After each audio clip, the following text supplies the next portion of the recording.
Hi guys, welcome back to my channel and thank you so much for watching. On today's topic, we're going to be talking about the most common Band 5 nursing interview questions and answers. So that hopefully if you're going for your interview, watching this video will help you pass that interview and get that Band 5 nursing job that you want. If you're a returning subscriber, thank you so much for all the amazing love and support. It truly means a lot to me. If you're new to the channel, please consider subscribing to my channel. My name is Linda. I'm a registered nurse in the UK. I've worked on a lot of general wards. I've also worked in intensive care units, and I'm currently training to be an advanced nurse practitioner in the UK. Right, so without wasting much time, we're going to be talking about the most common Band 5 nursing interview questions and answers. And if you watch this video to the end, there's a very high chance that some of these questions will come up in your interview. Right, so if you're going for your Band 5 nurse interview, there are certain things you need to do before you go for your interview. You need to research the job and the area that you're applying for so that you know what is expected of you in this role. You also need to do a little bit of research regarding the trust values, as well as the job description and person specification. Because when it comes to answering your interview questions, these are the kind of things that will help you give the right answer and also help your confidence when you go for your interview. Also, make sure you dress professional on that day. Avoid bright colors. Ideally, go with your neutral colors because that helps you look more professional and give you the confidence that you need to pass that interview. Regardless of what happens in that interview, you need to make sure that you stay calm, because for you to get invited for interview in the first place, it means that they've looked at your CV and decided that you are a potential candidate for this job. You need to walk into your interview, stay calm, positive, and very confident when you're answering your questions. Even if you don't know the right answer for one question, or you feel you haven't done so well in one question, don't worry about it. Just move on to the next question and try to give the best answer you can. And at the end of the day, you will get the job. Right, so let's talk about the questions and the possible answers you can give for your interview. The first question that they will likely ask you in your interview is, tell me about yourself. Now, as a Band 5 nurse, when they're asking you this question, they're not asking you to talk about your personal details relating to your age or where you were born. They want to know about you as a professional. They want to know about your nursing qualification, your nursing experience, where you've worked as a nurse or a student nurse, what exposure you've had relating to nursing. They want to know about personal qualities that you have that will make you the best candidate for this job. They want to know about the skills, the training, the experience, the knowledge that you've had as a person that makes you the right candidate for this job.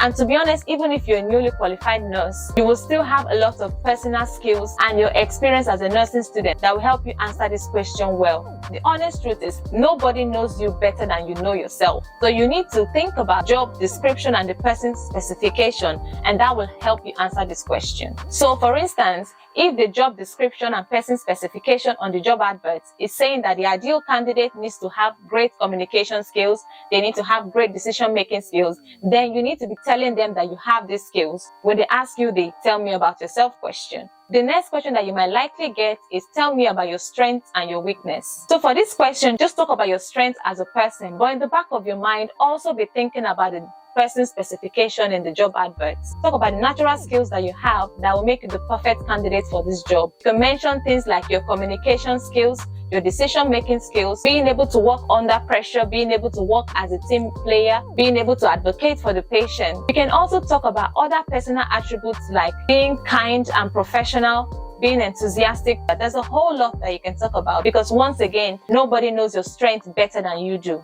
In terms of weakness, you can mention something that you've struggled with in the past, but you've been able to work on it and you are now a lot better at managing that weakness. For instance, one weakness that you can mention is that you find it difficult to say no when other people ask you for help, because you want to be so helpful and you want to always be a problem solver and provide solutions for others. But you've learned that working as a nurse, you're going to have to prioritize workload and assess your own workload before you take on any more responsibilities. You could also say that you've been able to work on this weakness, and now, instead of taking on more workload, you delegate tasks to other staff members so that way you're able to provide solutions for your team members without actually taking on more responsibilities yourself. This example shows that you are aware of your own workload, you are able to help your colleagues, and you've been able to work on this weakness. Now, this is just my own opinion, but there are definitely other scenarios that you can use as well. The next question that you might get asked is, what are the 6 C's of nursing? Or what do you understand by the 6 C's of nursing? They're looking to make sure that you're aware of the 6 C's of nursing, which are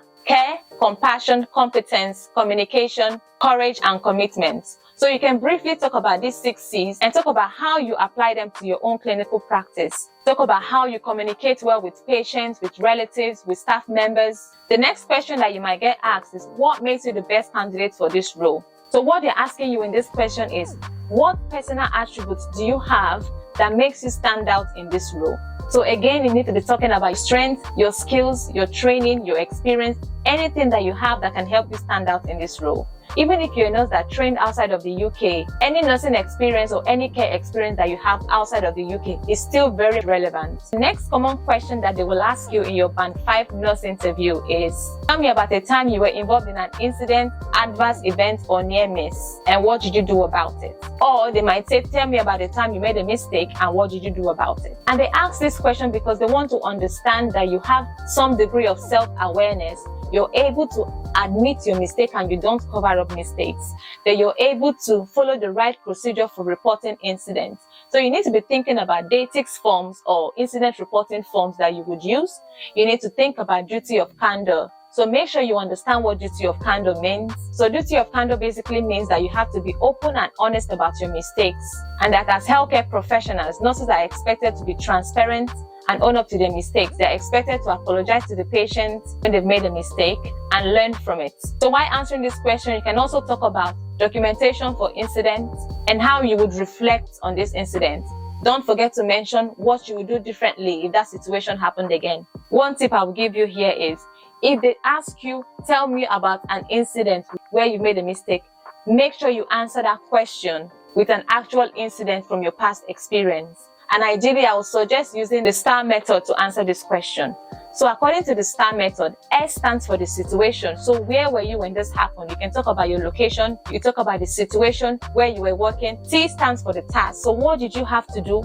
What was the task that you had to do? Or what was the problem that you had to solve? A stands for action. What was the action that you took to rectify this mistake? So here you can talk about filling in the incident report form, reporting to your manager, making sure that you've documented it correctly. Also, any risk assessment that you've done for the patient. And R stands for results. So as a result of this incident or this mistake, what have you learned? What would you do differently? So following this systematic STAR approach, make sure that you're able to give an incident. They understand the incident and they can see that you've learned from your past mistakes. The next question that you might get asked is, why do you want to work in this specialty? So again, to answer this question, you need to make sure that you've read the job description and the person specification. You understand the role that you are applying for. You understand the kind of patient that you're going to be looking after. So just talk about where you're going to be working, the resources that they have available in that area. You can talk about reasons why you applied for the job and just general knowledge about the job, the role, and the specialty you're going to be working in. The next question you might get asked is, what does teamwork mean to you? Or what is your role as a member of the team? When answering this question, they want to see that you're a team player. So make sure you talk about your duties as a nurse, your duty to support your nursing colleagues, so working alongside your doctors, pharmacists, physiotherapists, and other members of staff as well. They want to see that you're able to support your team members. You are kind, compassionate, caring towards other members of staff. So definitely think about these things when you're answering this question. The next question you might get asked is, have you ever been involved in conflict? And how did you manage this conflict? Or they might ask you, what is your understanding of conflict resolution? What they want to know is that you don't just ignore conflict. You're able to acknowledge that there's a conflict present, that you take active steps to be able to resolve that conflict. So you need to talk about steps that you've taken to resolve the conflict. What you could do is approach the other party, try to understand their views or their opinion on this issue. You could ideally try to look for policies and procedures that can help you resolve this conflict. And in situations where you're not able to resolve the conflict between you and the other party, you escalate this issue to your line manager, who can then decide to step in and help you guys resolve this conflict. Just talk about the fact that you have an awareness of how to resolve conflict. So talk about your understanding of conflict resolution. Talk about the steps you would take if you were involved in conflict.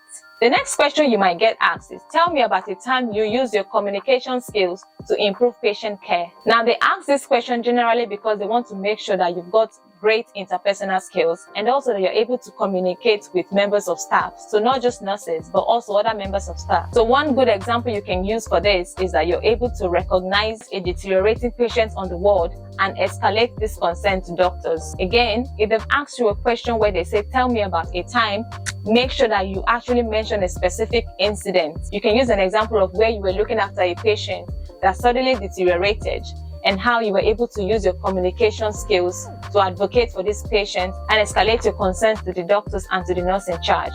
Another question that they might ask you is about prioritizing and delegating patient care. So they might ask you, how do you prioritize your workload as a nurse?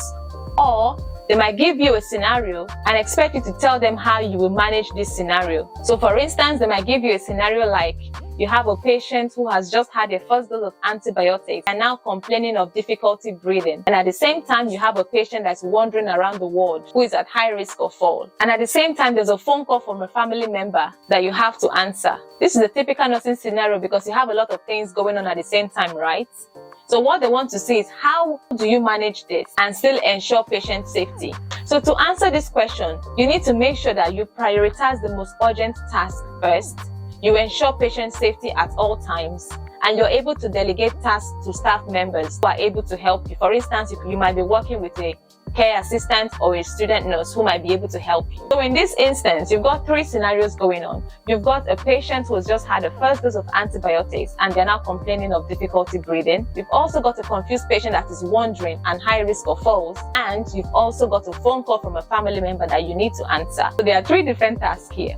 So what you would do when answering this question is, in this instance, the patient who has difficulty breathing would be your priority because it could be anaphylaxis reaction, which could mean that the airway could potentially be at risk. So you will attend to this patient first. Ask your care assistant to look after the patient that is wandering to ensure that they are safe at all times. And then you can also ask your student nurse or any other members of staff, either take the phone call for you or ask the family member to ring you back. So this way you're able to prioritize, delegate to other members of staff, manage the different duties that you need to do, and ensure patient safety.